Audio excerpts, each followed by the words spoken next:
ਸਤਿ ਸ਼੍ਰੀ ਅਕਾਲ ਜੀ। ਮੈਂ MP Singh on air channel, ਸੈਲਰ ਨਿਊਜ਼ ਚੈਨਲ, ਜ਼ਿੰਦਾਬਾਦ ਨਿਊਜ਼ ਤੇ ਵਿਰਾਸਤ ਹਿੰਦੁਸਤਾਨ ਤੋਂ ਸਭ ਦਰਸ਼ਕਾਂ ਦਾ ਬਹੁਤ ਸਵਾਗਤ ਕਰਦਾ ਹਾਂ। ਅੱਜ ਅਸੀਂ ਆਏ ਹਾਂ ਸ਼ੁਭਮ ਜੀ ਕੋਲ, ਸੂਰਜ ਸ਼ਾਲ ਵਾਲਿਆਂ ਕੋਲ, ਜੋ ਉਹਨਾਂ ਨੂੰ ਆਪ ਸਭ ਜਾਣਦੇ ਹੀ ਹੋ।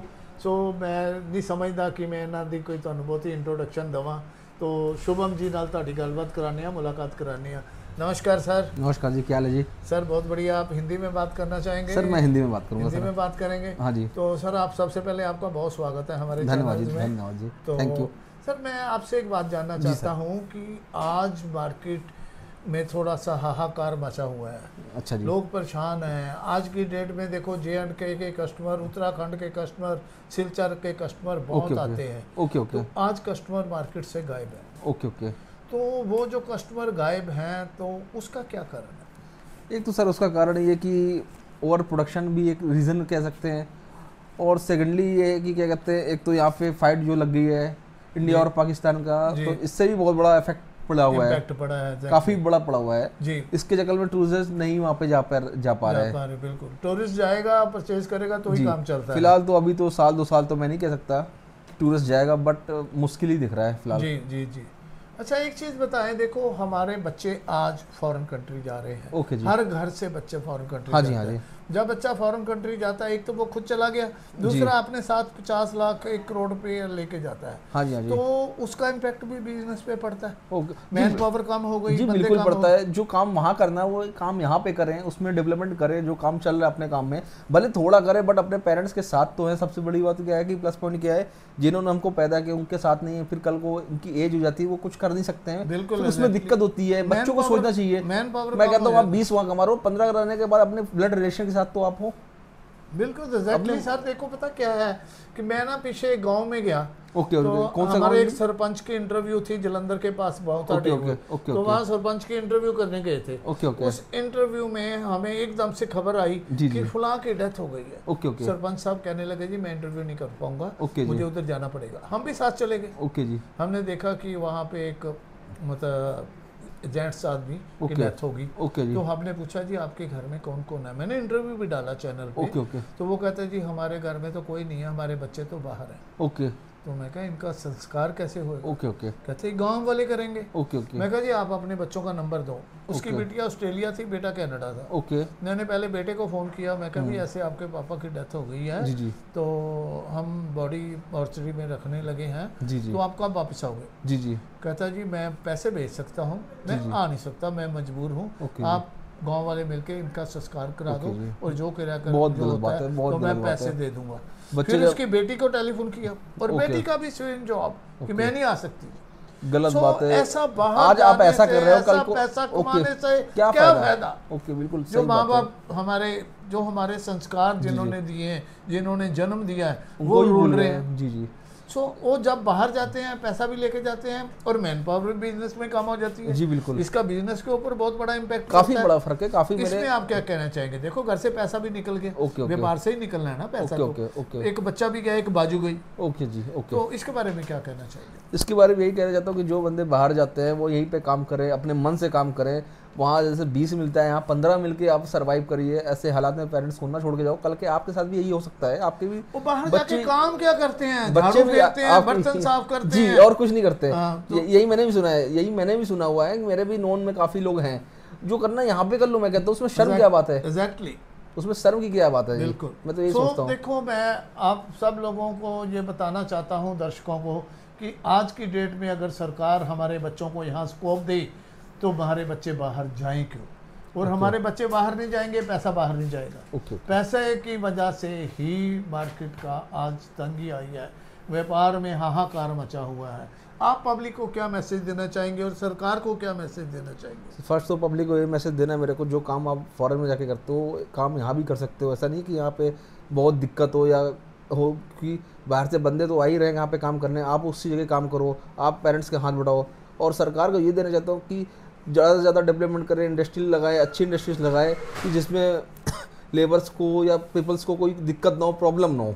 सबसे बड़ी बात मैं यही कहना चाहता हूँ। exactly. जो चीज बाहर फॉरेन में बननी है वो चीज यहाँ पे बना के दिखाओ ना। पॉसिबल है, हर एक क्यों नहीं बन सकता है? और क्या? पहले जो चीज 20 की पड़ेगी कल को 15 की पड़ेगी, वो तो एग्जैक्टली पड़ेगी। बट इसमें सोचना पड़ेगा कि कैसे क्या करना है, स्टेप उठाना है। बिल्कुल।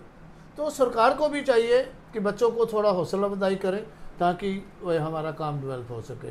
बहुत बहुत मेहरबानी है शुभम जी, बहुत धन्यवाद, थैंक यू वेरी मच। हमारे पास बैठे हैं विकास गुप्ता जी, जो शुभम जी के भाई हैं, सूरज शॉल वालों के ओनर हैं। विकास जी नमस्कार। नमस्कार सर। सर आपका स्वागत है बहुत बहुत हमारे चैनल पे। थैंक यू सर हम इसलिए आए थे, आज सर्वे कर रहे थे मार्केट में, जो शॉल मार्केट है इसमें हाहाकार मचा हुआ है। बिल्कुल। आज बिजनेस के ऊपर बहुत इम्पैक्ट पड़े हैं, पहलगाम की वारदात का इम्पैक्ट पड़ा है, बच्चे बाहर जा रहे हैं तो वहाँ से भी पैसा लेके जाते हैं, मैन पावर कम हो जाती है। इन सब चीज़ों में आप क्या कहना चाहेंगे? सर देखो, मैं तो यही कहूँगा, जिसके पास यहाँ पे बिजनेस है उसके लिए तो ठीक है, उसमें वो अपना 100 या 100 200% अपना देगा तो वो सक्सेसफुल है जी। चाहे वो यहाँ पे हो चाहे वो बाहर हो, उसको हार्ड वर्क तो करना ही पड़ेगा। विदाउट हार्ड वर्क तो कुछ भी नहीं हो सकता।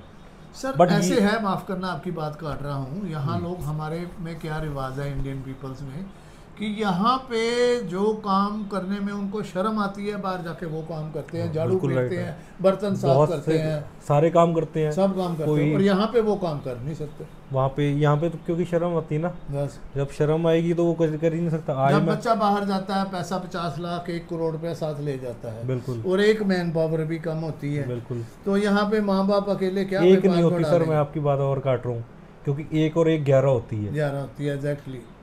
एक नहीं खत्म होती, बहुत ज्यादा मैन पावर का। देखो माँ बाप अकेले रह जाते हैं, माँ बाप को काम नहीं कर पाते अकेले, बहुत बिजनेस पे इम्पैक्ट पड़ता है इन चीज़ों का। सही है। अच्छा एक चीज़ बताएं, सरकार ने एजुकेशन के ऊपर 18% GST लगा दी है, सोने के ऊपर तो 3% है, क्या सोना नेसेसिटी है या एजुकेशन नेसेसिटी है? एजुकेशन नेसेसिटी है, लेकिन कभी भी वो एजुकेशन फ्री नहीं हो सकती। बढ़ना ही है GST, कम कभी भी नहीं होगी। अगर एजुकेशन में 3% कर देंगे ना सर, बच्चे पढ़ लेंगे तो उन्होंने वोट ही नहीं डालनी है, वोट कौन डालेगा? बिल्कुल एग्जैक्टली, इनको अनपढ़ता चाहिए, इनको अनपढ़ता अगर पढ़ लेंगे तो कोई। मैं आपकी बात से सहमत हूँ कि ये लोग बंदे को पढ़ा लिखा नहीं बनाना चाहते, बिल्कुल भी नहीं, कोई भी गवर्नमेंट हो। सर ये तो देखो एक चीज़ है कि सोना नेसेसिटी है, सोना ना पाओ तो कुछ फर्क पड़ता नहीं। एजुकेशन सोने पे 3% क्यों है? सोना लग्जरियस आइटम है, लग्जरियस आइटम है, तो फिर सोने पे होना चाहिए 18%, उसमें 28 होना चाहिए, 28 होना चाहिए। जिसने लेना वो लेगा ही लेगा, जिसने पहनना है, जिसने शो ऑफ करना है, सोना शो ऑफ है। हाँ बिल्कुल राइट, तो शो ऑफ जिसने करना वो लेगा ही लेगा। आज देखो लाख रुपए सोने का करीब पहुंच गया जी। तो जो लाख रुपए चीज खरीदता है उसके पास लाख रुपए फालतू पड़ा है, वो 1 आध तोला तो लेता नहीं, 5-10 तोले लेता है। जिसके पास इतना पैसा फालतू पड़ा हो उसको 28% खर्चने में क्या प्रॉब्लम? वो तो है ही सर, एजुकेशन नेसेसिटी है, एजुकेशन तो बहुत नेसेसिटी है। तो जो पहले ही बच्चे नहीं पढ़ा सकते, स्कूल सरकारी स्कूलों में पढ़ा रहे हैं, वो क्या करेंगे? इंग्लिश स्कूल में आज एक बच्चे का खर्चा 20 से 25 हज़ार है महीने का। बिल्कुल सही बात है सर, वो कहाँ से ले आएगा इतना पैसा? नहीं ला पाएगा। 15-20 हज़ार तो इसकी सैलरी है, 15,000 तो सैलरी है। तो जो आज IPS PPS ऑफिसर है, कमिश्नर है, DC है, मजिस्ट्रेट है, उनके बच्चों को कंपल्शन होना चाहिए कि वो सरकारी स्कूल में पढ़े, सबसे बड़ी ताकि सरकारी स्कूल की तरक्की हो सके। इसके बारे में आपका क्या विचार है? बिल्कुल सही बात कही सर। एक बार सबसे कोई भी मिनिस्टर का बेटा है या कोई भी आपके मान लो कोई भी हाई रैंक में है, उसका बच्चा तो सीधा फॉरेन जाता है पढ़ने, वो तो यहाँ पढ़ता नहीं। जब अगर बच्चा फॉरेन भेज दिया आपके टिकट खत्म। आज अगर कोई एजुकेशन भी मिनिस्टर जितने भी रह चुके होंगे, अगर उनकी हिस्ट्री निकालेंगे ना, किसी के बच्चे ने भी यहाँ से नहीं पढ़ा होगा, सरकारी स्कूल में नहीं पढ़ा होगा कभी भी। अगर सरकारी स्कूल में पढ़ाएंगे तो अपने आप सरकारी स्कूल का लेवल ऊंचा हो जाएगा। बिल्कुल सही है, तो ये चीज इसमें गवर्नमेंट को ध्यान देना चाहिए, इसमें ये चीज जरूरी करनी चाहिए। सो आपके विचार बहुत अच्छे लगे। आप पब्लिक को क्या मैसेज देना चाहते हैं और गवर्नमेंट को क्या मैसेज देना चाहते हैं? गवर्नमेंट को यही है कि भाई बिजनेस के लिए कुछ करो, क्योंकि डे बाय डे जितना बर्डन आता जा रहा है ना हम लोग के ऊपर, तो हम लोग बिल्कुल भी वो नहीं है, बहुत ही दिक्कतें आ रही है। डे बाय डे कुछ ना कुछ हो ही जा रहा है, टैक्स पे टैक्स लगे जा रहे हैं, ठीक है, लेकिन उसका टैक्स दिखना भी चाहिए। पब्लिक को क्या कहना चाहेंगे? पब्लिक को यही कहना चाहूँगा कि बस हार्ड वर्क करते रहो, लाइफ इजी है, कोई वो नहीं है, केवल हार्ड वर्क है। ब्यूटीफुल, बिल्कुल। देखो ये बड़े अच्छे विचार लगे इनके तो आप सब ये क्या कहना चाहेंगे? अगर आपको ये इंटरव्यू अच्छा लगा तो कमेंट बॉक्स में कमेंट करके ज़रूर बताएं हमें। बहुत बहुत शुक्रिया, धन्यवाद, थैंक यू।